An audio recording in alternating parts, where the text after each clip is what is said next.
Hey guys, and welcome back to the channel. I'm Phoenix, and in this video we'll be going over some of the recommendations that I have for progressing out of Tuvala Gear. If you missed my last video on what to do after season, please go ahead and check that out, as some of the recommendations there are included in this video as well. I'll be linking that in the top right of the video, so keep an eye out. And the goal of this video is to help you guys get a better understanding of how to progress from Tuvala Gear and into Boss Gear and break things down piece by piece for you. If you do enjoy this video, don't forget to leave a like, consider subscribing to the channel, and hit that notification bell to get notified when new videos go live. Let's get started. So the first thing we're going to go over is our journals. So the journals that you should have completed are going to be Igor Bartali's Adventure Log, Deve's Encyclopedia, and Dora Morgram's Secret Journal. Now the reason we want these completed is because they give you AP, DP, or both, and this will boost you up a little bit in your stats. So you should be sitting at 247 AP, 249 Awakening AP, and 308 DP. Now let's talk about your season reward. So the reward you're going to want to pick is your Pen Kaposha necklace. So a Pen Kaposha necklace is going to set you 5 AP higher than your Pen Tuvala, and the reason you want to pick the necklace is because it is more advantageous compared to the other rewards. Some of you might have a quest available from winter season to choose another reward, and in that case I would recommend a Pen Kaposha ring and the Pen Kaposha necklace. From here, we're going to talk about Boss Gear exchange coupons. Now, if you know who you are going to main and you are maining them in Awakening, then you are all set, as you will have a slight advantage above those who don't know where they're going or they are playing Succession. So if you are playing Awakening, then the first thing you're going to want to do is get your Awakening weapon. We're going to go for a Dandelion, as that is what you will exchange for. It's going to be Tet, and you are going to start getting it to Khafra's level 4, and 4 is highly recommended for that 4 extra AP, right over here. The next thing up is going to be your gloves. So we're going to exchange those for Beg's gloves at Tet, also Khafra's level 4. Now why are we going for gloves and not armor, helmet, shoes? The reason being is helmet, when you exchange your Tuvala from the season reward, you will get a Gaia's helmet. Gaia's helmet will give you an additional 100 HP. However, what you are going to want is a Griffin's. Your Griffin's is going to give you 5% additional resistance. So that is going to be much more useful for your build. You don't want the shoes because they're going to give you Muskins, and Muskins are for an evasion build. As a beginning player, you're going to want to go DR. Now, what's the difference between DR and evasion? To put it simply, evasion is the chance to nullify damage. You can avoid damage completely with enough evasion some of the time. Now with DR, it is simply damage reduction. When you get hit, some of that damage will be reduced, but you will still take damage nonetheless. That is a simply put difference between the two, and evasion is only viable at 650 evasion or above, so as a beginning player, fresh out of season, you are going to be sticking to damage reduction builds. Now when it comes to the dim tree, I have a personal vendetta when it comes to choosing armor, as I am against getting a dim tree unless you absolutely need it. So this is where, if you are unsure about who you're playing, then you're going to want to get the dim tree and the Begs. And if you are wondering why, it's because the dim tree takes more crons to get from Tet to Pen and more Khafras to get to Khafra's level 10 compared to a red nose.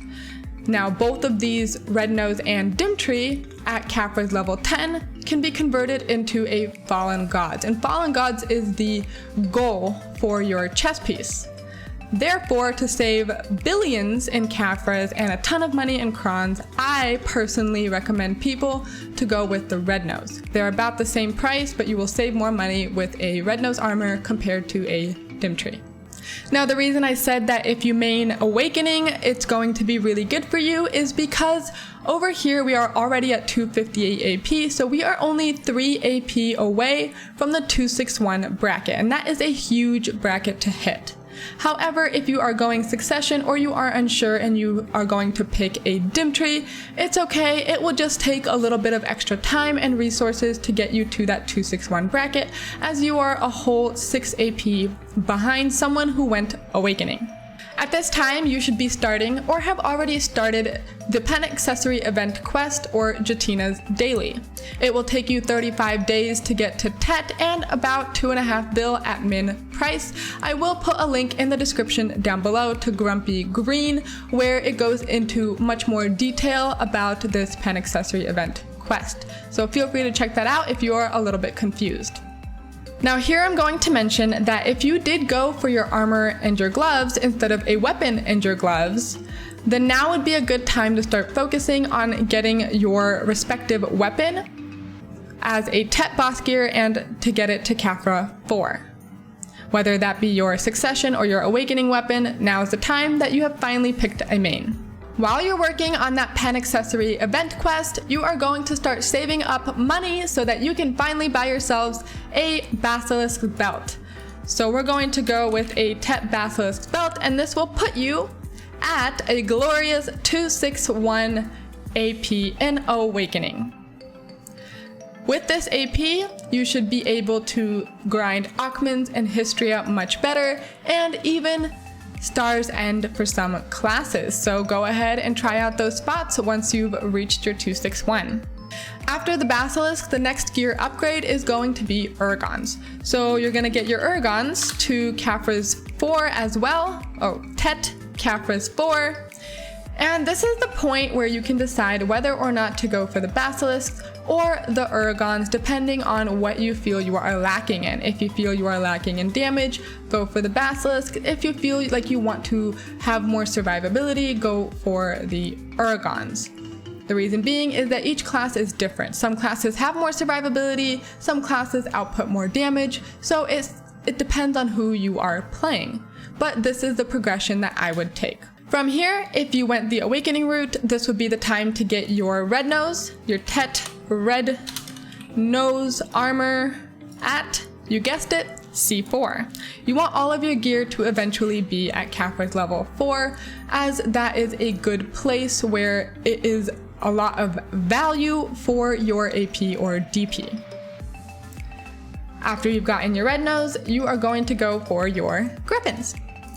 Your Griffin helmet, Tet Khafra 4. Now you are sitting at a very cool 326 DP. You are at a new bracket, and this is the time where you can start grinding Baragi Den and Star's End more comfortably. At this point, it should have been around 35 days or longer, and if you have been doing your Jatina Daily, you should have yourself a Tet Crescent by now, so I will go ahead and put that in. Now, if you are PvE focused, I highly recommend getting yourself a Tri Black Star main hand, as that extra damage to all species and extra AP against monsters translates to a good amount of extra PvE damage. Now, if you did not go Awakening and you did go Succession, then here is what I would do instead. I would take this into a Zarka Battle Axe, Tet C4, and this dandy would then go to a Tri C19. And the reason you want it at Tri C19 is because of this extra accuracy. You get 12 additional accuracy by getting a Tri C19 rather than a Tri Black Star, for example, if we just swapped the two I mentioned previously. And the reason accuracy is so important is because if you had 1000 AP and 0 accuracy, you would not even be able to touch the mobs. So that was just a little thing to illustrate the importance of accuracy for you guys, and it will help you in higher end grind spots. From here, you're gonna work towards another Tet Crescent, Tet Ring of the Crescent Guardian, to give you yourself that additional 3 AP over that Tuvala, and the last piece of gear, well, the last accessory you'll want to upgrade is your Tuvala. Earrings are always going to be last compared to everything else because of the fact that they don't give you that much value for your money. I recommend going with tongue grads, however there are others to choose from if you like different setups. Tongue grads are just very good mid-game earrings. So Tet Tungrats will put you at a cool 271 AP, and that is also another bracket. It's beautiful. The last item to purchase or get lucky with is going to be your Vel's Heart. Vel's is going to give you an additional 3 AP and 10 accuracy, so it's going to be quite beneficial to start saving up or hoping to get it. The last thing you're going to worry about is your pen Tuvala or Tet Kudum, and the reason for this is when you enhance Tet Kudum to pen, it doesn't give you as much of a advantage or bonus as enhancing anything else to pen. So I recommend keeping your pen Tuvala for a while, a very long while, until you maybe have everything else at pen, and then go for that pen Kudum. I hope this was a nice, easy to follow guide for progressing out of pen Tuvala Gear. The main thing for you guys to do now, and the hardest thing, is going to be to decide who you will main and whether you will be using their awakened or their successioned state. This will give you a huge advantage over those that are still unsure, so choose wisely. If you guys have any questions, feel free to reach out to me through Discord or in the comment section down below. Thank you so much for watching, and I'll see you in the next video or on stream. Bye.